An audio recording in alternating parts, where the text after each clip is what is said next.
So it's finally come out, Modern Warfare 2 is here, and I've been playing the game pretty extensively, and this is going to be a complete review of my thoughts of the game. Now, this is going to cover the campaign, multiplayer, and Spec Ops. However, don't worry, there's going to be no spoilers for campaign. It's going to be talking about mostly gameplay stuff only, so don't worry there, but this is going to cover the game in its entirety. This is going to contain my overall thoughts on the game as of right now, but we do have a year 2, and like this game is a living, breathing product. It's going to change a lot. We're going to have new content as we go on. So just the game's fundamentals and basics. This video is meant for you to decide whether the game potentially is right for you, if you're maybe on the fence about getting it or just haven't quite decided. I'm going to be giving you my overall opinion on every aspect of the game. Something I should clarify, this will not be in the style of my typical COD retrospectives. This is more of a initial impressions review. I will be doing a more thorough retrospective once everything is said and done with this game, but for now, this is going to be reviewing the product as is. So let's get started. Let's talk about the campaign first. So this year, Call of Duty did something they've never done before, where if you pre-ordered the game, you got access to the campaign about a week early. So that gave me plenty of opportunity to play it a couple times over and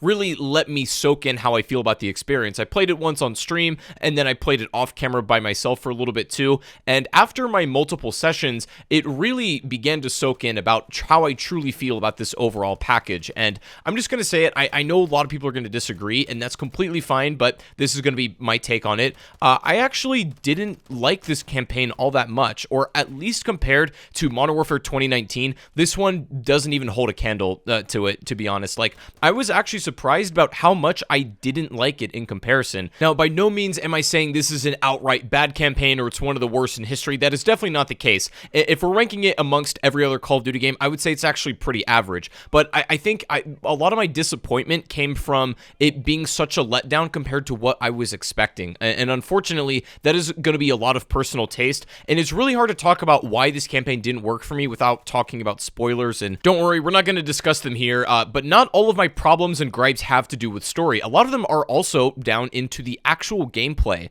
but before we get into my negatives about the campaign, I want to talk about a couple things I really like. First and foremost, the game visually is a masterpiece. Everything from the already rendered cutscenes to the actual in-game visuals, the set pieces, the environments, all that stuff is great, man. Like, it looks and it sounds amazing just from every angle and perspective. There was not really any moments in this campaign where the visuals were off or any atmosphere breaking, immersion changing stuff. There was nothing that actually took me out of the experience. So as far as visuals go and atmosphere, if that's something that's very important to you, then you have nothing to worry about this campaign. It's going to absolutely go above and beyond your expectations, which is wonderful. Also, all the performances from the actors themselves are great. Like, everyone does a fantastic job in their roles, and the gameplay situations that it puts you in are both an extremely positive and an extremely negative thing. So the gameplay is all over the place, which is why I wanted to put it as the sort of buffer between the positive and negative about the single player. When you think about the gameplay from MW 2019, imagine the clean house mission. You remember what that one feels like. It's so finely crafted. It's so like intricately detailed and sophisticated. Like, so much time was put into making that level feel and play a certain type of way. And that like craftsmanship or attention to detail just doesn't really come across as much in Modern Warfare 2 for a lot of the missions. And also, one of my biggest complaints with a few of the missions, for those of you who have watched my COD reviews, and when I talk about campaigns, I often refer to filler missions as being these missions that kind of don't really need to be in the game. You could remove them and the experience wouldn't change all that much, or they don't really push the plot along, stuff like that. They don't kind of need to be there. Now, this game doesn't really have any filler missions to speak of. However, this does something extremely bizarre, and it has a lot of filler within the missions themselves, if that makes sense. For example, there are elements in the game where you are doing a certain task for an absurdly long amount of time. For example, maybe you're piloting a gunship for way longer than you probably want to, and it starts to get a little old, or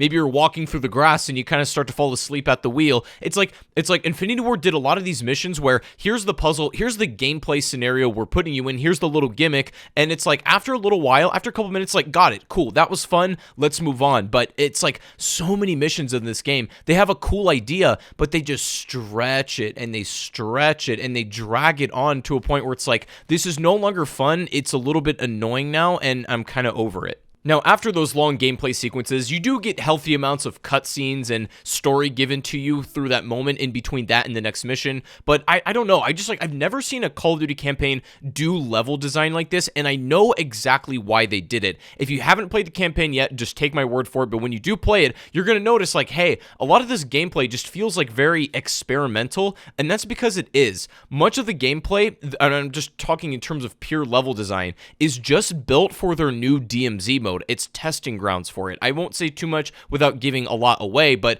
literally, this was built to be a testing grounds for DMZ and a lot of the AI that will likely be usable or used in that game. So this campaign has so many wonderful ideas just from a pure gameplay standpoint, but again, even if those ideas are stellar, they get stretched out and dragged for so long where they really do overstay their welcome. So gameplay is definitely all over the place. It wasn't as consistent feeling as Modern Warfare 2019's was, but when it comes to story, again, I'm not going to say anything specific, but I have my major problems with this story. This was probably the aspect that let me down the most, and I'm going to be making an entire retrospective and literally diving deep and tearing this one apart when I do get to it. But all I can say is this campaign did exactly what I feared it would do. It did the one thing I was really scared of, and basically I called exactly where the story was going to go, almost beat for beat on stream before we even played it. And if I can do that, that's not a great sign, because it didn't do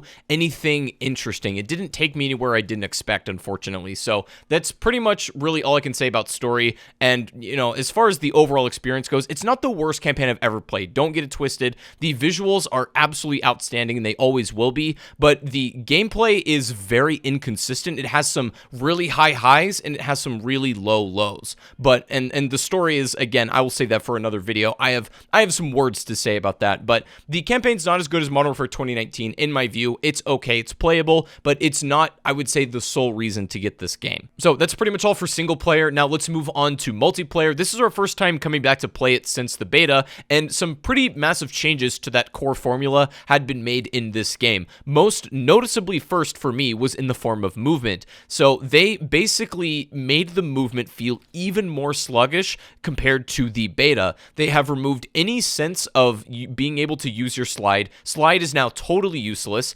The B-hop is also completely gone as well. There is no really interesting way to move around the map anymore, and it feels really, really stale, sterile, and neutered. It kind of feels like one of those political issues. It's like 50-50 split right down the middle. I think some people who like, you know, using movement tech, you know, are going to be pissed because there's no way to, you know, like slide cancel, B-hop is gone. There's no really way to utilize movement in any sort of creative method anymore, and the people who don't really particularly like those methods will probably be happy to hear that those have been removed. As a fan of, you know, discovering and exploring the depth of movement mechanics in games, especially somebody who liked Modern Warfare 2019's movement, I can't lie when I say I was a little disappointed to see that they removed a lot of that stuff in the final build of MW2, but I also realized this, it's not really about me, you know, like it'll make one side of the community happy, and it is what it is, but I can't lie, I was a little sad to see that. Also, another negative and unfortunate thing that I pushed really hard for was to get the kill pop-up animation text and color changed. I really wanted the Modern Warfare 2019 animation, but in a digital green for this game. I think it would look better visually, it would actually be more practical with the color palette of this game, and it would just look way better and be more satisfying per kill. But unfortunately, it doesn't look like they've changed really anything with the pop-ups. Maybe they made the drop shadow of the like yellow text on it a little bit thicker, but that's really about it. They didn't make any major adjustments to this, which again, I was a little bit disappointed to see. But let's move away from that for a second and talk about something positive. The maps in this game, both the 6v6 multiplayer maps and even things for ground war and invasion, you know, the larger scale ones, basically all of the maps in this game are really good. There aren't really any maps that I hate. Okay, actually there's one. There's one map that I hate, but everything else is, you know, at least playable or something that I actually actually prefer. Most of the maps I'm actually eager to play in this game, and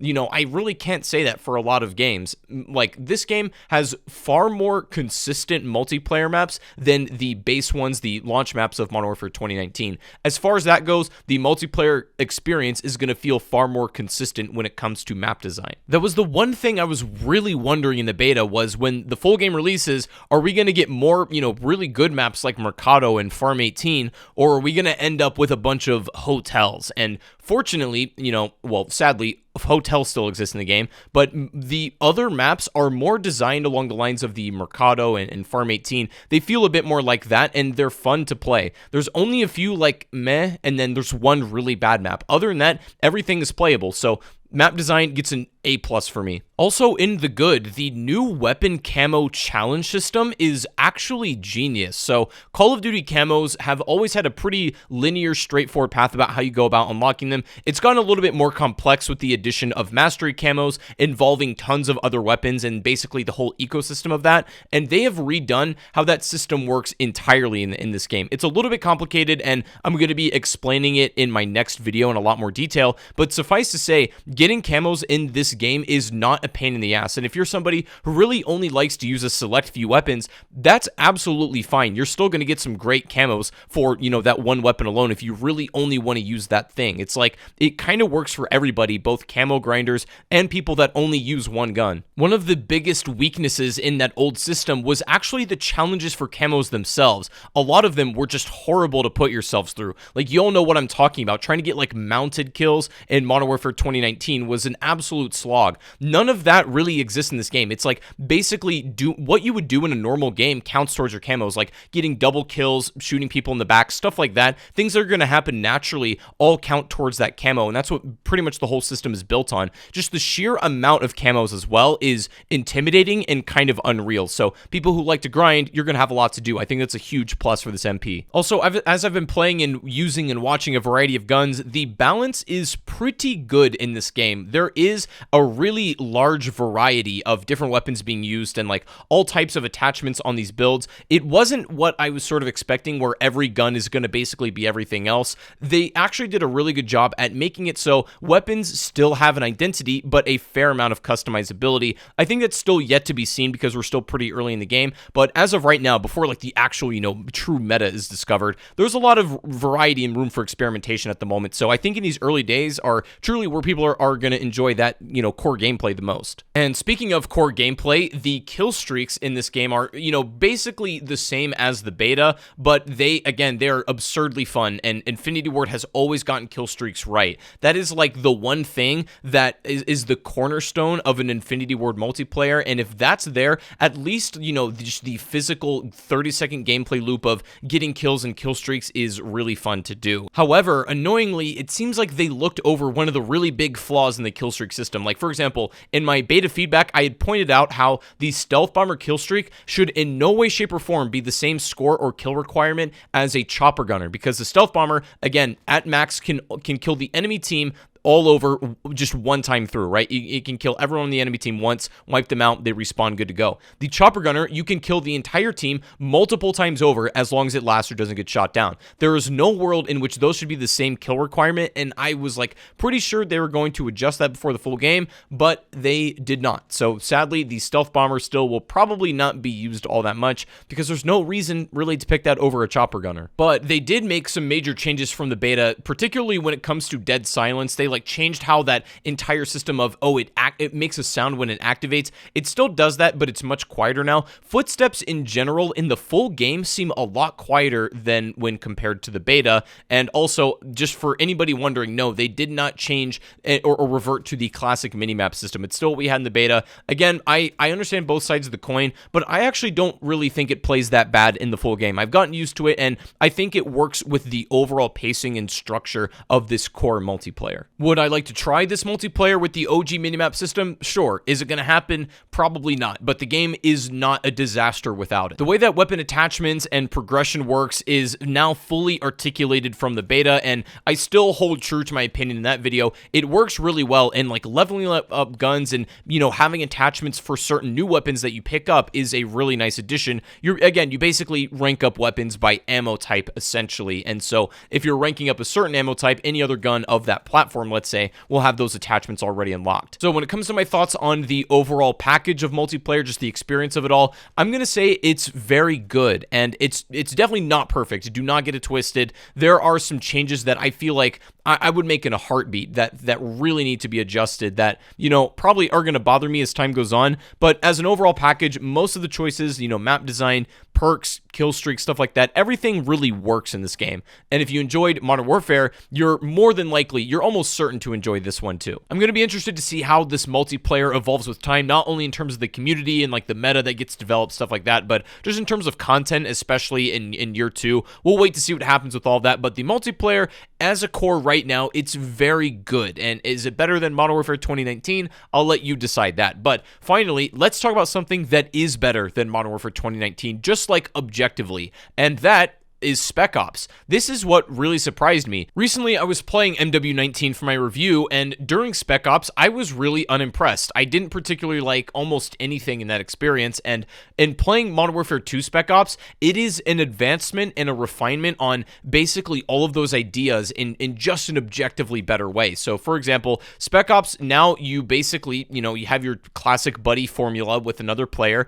but instead of, you know, like the really open world kind of sloppily put together thing that they had for special operations, this is a lot more tightly crafted, as it were, but it also has these open world elements that work extraordinarily well. So for example, in this mission, you can get randomly ambushed by cars and helicopters as you're on your way to your next objectives, and you don't really have to go to any in any particular order. It's not the most in-depth thing of, you know, what you need to do when you get there, but you can approach it from a, you know, wide variety of angles. There's a lot of replayability in this, and interestingly, Spec Ops has been completely redone in how it works. It has almost like an extinction class menu system. So you essentially pick a role, you know, special operations had this, but it wasn't this expanded and this living as it is now. And this is actually going to be continuing to evolve as updates come out. There's going to be more Spec Ops missions, and the more stars you get, you can earn them pretty much on a weekly basis. And that allows you to unlock more tiers, or basically like more classes. It's really cool. And I think Spec Ops, it was never really a living, breathing mode. It was always, here it is in the package. It's going to be this static experience forever. But Spec Ops, I think, is going to be evolving just as hard as the multiplayer and Warzone in this game. Also, they did something very interesting with survival. It's not the like endless wave-based thing like we've seen in MW3 and MW 2019, stuff like that. It's like you have like sort of 6 rounds in this, and it is wave-based and objective in some sense, but you also need to defend points. Like, it blends a lot of elements from survival, from, you know, Spec Ops, from all kinds of modes they've built into this one experience, and I've played this again and again, and I really like it. Like, genuinely, I was impressed by this. Spec Ops was the one that came out of nowhere, and I was like, damn, I really like this. And I know Spec Ops has a very like dedicated fan base. Some people, you know, strictly play Call of Duty because they love Spec Ops, and I think that's, you know, really interesting. And for those kinds of players, you're gonna love this experience. This is something that it feels totally different, still feels distinctly like Spec Ops. All of that, you know, magic of the past still exists, but it goes in really new directions that we haven't seen before for COD. And, you know, a lot of it is probably experimental for DMZ and stuff like that, but it doesn't come off across as like sloppy. It's really well done here. I just wanted to add this on. This is not really anything to do with the gameplay, but the menus and the UI in general are not that good. To be honest, they're pretty bad. They're diluted. They're all over the place. They're really messy. The menus are laggy. Sometimes they completely freeze. But even that aside, just the design itself is not that intuitive, and it's going to be very intimidating and overwhelming, I think, when you first load up the game. And listen, you're going to find this hilarious, but apparently there's a lot of people that worked at Hulu or ex-Hulu employees that designed the UI for this game. So if you look at it, it kind of checks out, but the UI is a bit of a mess. That's something that I'm going to help you navigate in a future video, but I just figured I would add that on top. So in its entirety, would I recommend this game? For the campaign, I'm going to say it's a bit of a weaker experience. It's not my favorite. It's not the best. It's got some real problems. Like, it's not as interesting as ones we've seen before, not by a long shot. Again, it's not unplayable, and if you're really just about the visuals and you don't really care about anything else, you'll probably really like this one. But everything else, I have some major issues with in this campaign. It's probably the weakest link to this entire game. The multiplayer is very good, I'm going to say. It's, again, got some choices that I just really don't agree with, and I wish would be changed for my sake, but again, it's not really about me. It is what it is. This is the game, as it were, and so I have to kind of accept it. It's fun still, and I like playing it, but there are some things I would certainly change. And then Spec Ops, like, wow, I was really impressed. It came out of nowhere and really shocked me. Probably not something I'm going to play every single day, but, you know, I'm going to check back in on it occasionally when it has new content, and, you know, I'm going to try to unlock things for it, because Spec Ops actually has the legs to keep up with Warzone and multiplayer in terms of, like, additional living, breathing content. First time COD's ever done that, so big props for, you know, keeping Spec Ops up to date. But as a package, that's pretty much how I would say everything falls into place, and if that's something, you know, that sounds like it interests you, then I would recommend checking the game out.